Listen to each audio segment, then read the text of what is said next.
Gayatri foundation ધારી દ્વારા દર્દીઓ માટે ખૂબ જ ઉપયોગી આઈસીયુ એમ્બ્યુલન્સનું લોકાર્પણ દાનવીર દાતા એવા રમેશ દાદા અને શ્રીમતી ભારતીબેન રમેશભાઈ ઠાકર સુડાવડવાળાના શુભ હસ્તે કરવામાં આવેલ. દર્દીઓ માટે ખૂબ જ ઉપયોગી એમ્બ્યુલન્સ સેવા અર્પણ કરતી વેળાએ ધ લેક વ્યૂ રિસોર્ટ ખાતે એક રંગારંગ કાર્યક્રમનું આયોજન કરવામાં આવેલ, જેમાં એમ્બ્યુલન્સના મુખ્યદાતા, રાજકીય આગેવાનો, સામાજિક આગેવાનો, સેવાભાવી સંસ્થાઓના પ્રતિનિધિઓ, ધારી શહેરના સમાજ શ્રેષ્ઠીઓ સહિત પત્રકાર મિત્રોએ હાજરી આપેલી હતી. આ કાર્યક્રમ દરમિયાન પધારેલા મહાનુભાવોનું સ્વાગત અને સન્માન કરવામાં આવેલું હતું. ગાયત્રી ફાઉન્ડેશન ધારી સંચાલિત એમ્બ્યુલન્સ સેવાનો લાભ લોકોને મળતો રહે તેવી શુભેચ્છાઓ સાથે આન બાન અને શાન સાથે એમ્બ્યુલન્સ સેવાનું લોકાર્પણ કરવામાં આવેલું હતું. ઉલ્લેખનીય છે કે ગીર છેવાડે આવેલા ધારી શહેરના દર્દીઓ માટે આશીર્વાદ સમાન આઈસીયુ એમ્બ્યુલન્સની ખૂબ જ જરૂર જણાઈ રહેલી હતી. આ એમ્બ્યુલન્સ સેવાનો લાભ ધારી શહેરને આપીને ગાયત્રી ફાઉન્ડેશન ધારી અને એમ્બ્યુલન્સના દાતા રમેશ દાદાએ સરાહનીય કામગીરી કરેલ છે. ગાયત્રી ફાઉન્ડેશન ધારી એટલે લોકોના આરોગ્ય સુખાકારી માટે સતત ચિંતાઓ કરતી સામાજિક સંસ્થા. આ સંસ્થા દ્વારા કોરોના મહામારી વખતે પણ ખૂબ સેવાઓ કરવામાં આવેલી હતી. કોરોના મહામારી દરમિયાન ધારી શહેર અને તાલુકાના ગીર છેવાડાના ગામડાઓ સુધી ઓક્સિજન સુવિધાઓ પહોંચાડીને ખરા અર્થમાં સેવાઓ કરી હતી. ગાયત્રી ફાઉન્ડેશન ધારી દ્વારા ભૂતકાળમાં પણ દર્દીઓ માટે આઈસીયુ એમ્બ્યુલન્સ અર્પણ કરવામાં આવેલી હતી.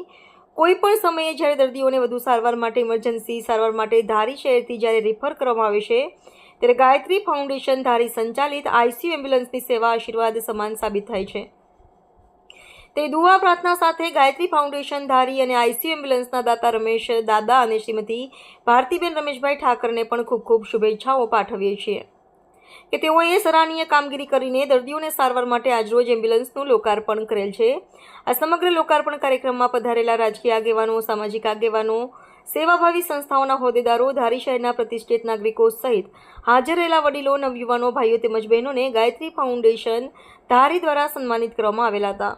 રિપોર્ટ આજે રોજ ગાયત્રી ફાઉન્ડેશન ધારી દ્વારા સન્માન સમારોહ રાખવાનું આયોજન કરવામાં આવ્યું હતું, જેમાં સન્માન સમારોહની સાથે ધારીની જનતાને એક આરોગ્યલક્ષી ખૂબ સારી ભેટ મળી છે, જેમાં એક આઈસીયુ વાળી એમ્બ્યુલન્સ પૂજ્ય રમેશ દાદાના સહયોગથી ધારીની જનતાને પ્રાપ્ત થઈ છે. ત્યારે ગાયત્રી ફાઉન્ડેશન અને એમના મિત્રોએ ખૂબ સુંદર વ્યવસ્થા ગોઠવી અને ધારીની જનતાને એમ્બ્યુલન્સ અર્પણ કરી છે આજના રોજ. ત્યારે હું ગાયત્રી ફાઉન્ડેશન અને પૂજ્ય રમેશ દાદાનો હૃદયપૂર્વક આભાર વ્યક્ત કરું છું.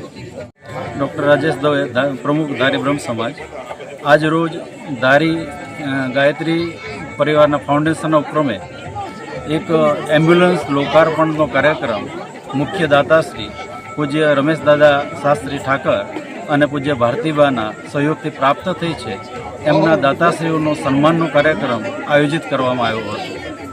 આ પ્રસંગે સાથોસાથ અમરેલી ભાજપના પ્રમુખ શ્રી અતુલભાઈ કાનાણી અને ધારી તાલુકા ભાજપ પ્રમુખ શ્રી મુકેશભાઈ કુટડિયાનો પણ સન્માનનો કાર્યક્રમ આયોજિત કરવામાં આવ્યો હતો. આજે એક ઋણ સ્વીકારના કાર્યક્રમમાં જ્યારે આવા બ્રહ્મ સમાજના રમેશ દાદા શાસ્ત્રી એક ભામાસા, એમને અસંખ્ય બ્રહ્મ સમાજની વાડીનું નિર્માણ કર્યું છે. આરોગ્ય અને શિક્ષણ પ્રત્યે પણ પોતે એની સેવાઓ આપી છે અને એને અનુદાન આપ્યું છે. ત્યારે એમને સન્માનિત કરવાનો એક ભવ્ય કાર્યક્રમ આયોજિત થયો લેકવ્યુ રિસોર્ટના ઉપક્રમે. તો એવા સંદર્ભે આ સમગ્ર ગાયત્રી ફાઉન્ડેશન છે એમના પ્રત્યે આભારની લાગણી વ્યક્ત કરે છે.